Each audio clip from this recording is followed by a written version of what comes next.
All right, for this video, we are going to show you how to set up a wireless configuration. So right here, we have a wireless setup that is already set up for us.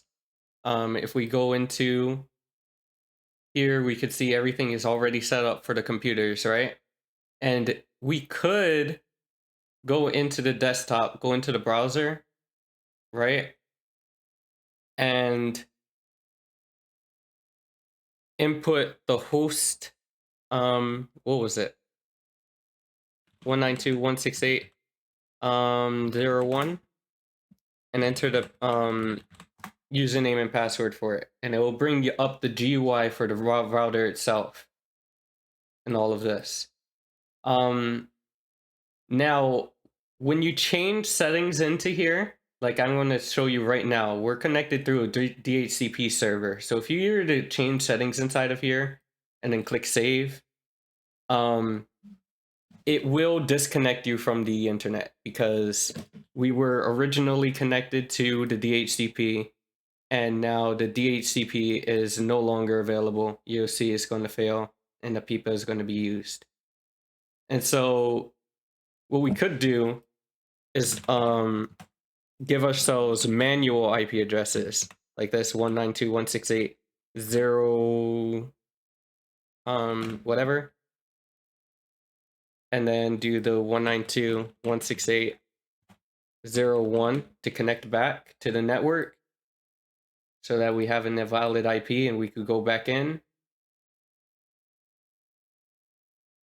But every time you change a setting via the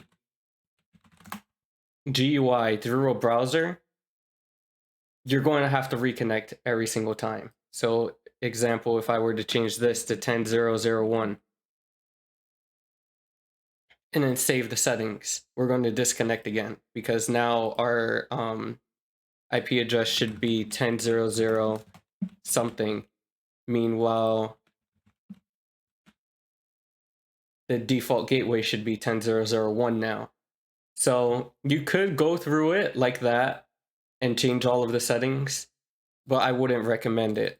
What I would recommend you do is just go directly into the router settings and go into GUI and just change it all directly from the router itself. So we have this is changed, and now we got the DHCP off, so we're assigning IPs manually.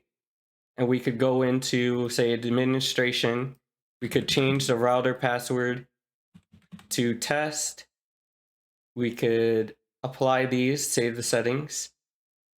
We can go into wireless, and we could change the SSID to whatever. And then we could save those settings.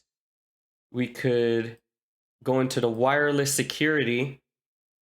We could set a web key so that this web key is what you need to sign into the network connection wirelessly. So we're just going to put 1 2 3 4 5 6 7 8 9 0 for an example, and then we're going to save that, and I'll show you that later.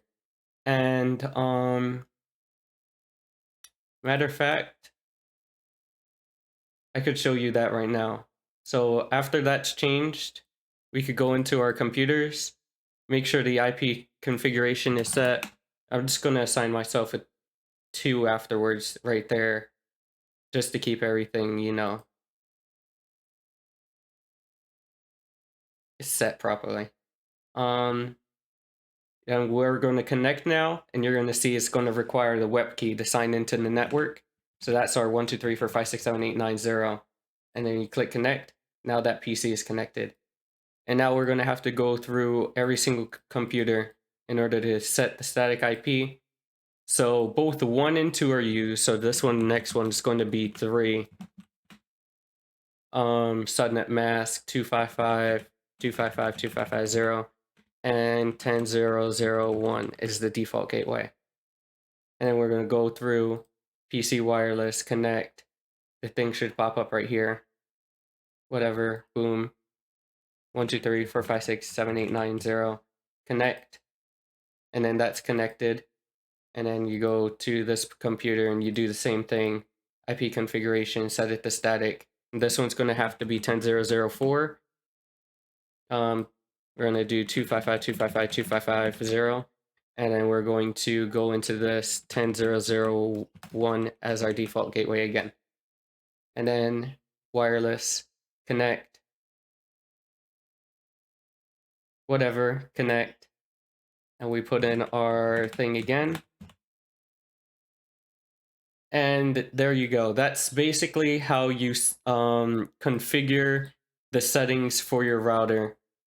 Like I said, I would recommend you go directly into the router and into the GUI rather than doing it through your browsers inside of Packet Tracer, because you'll just disconnect every time you change an option. So I wish y'all the best of luck, and I will see you next time.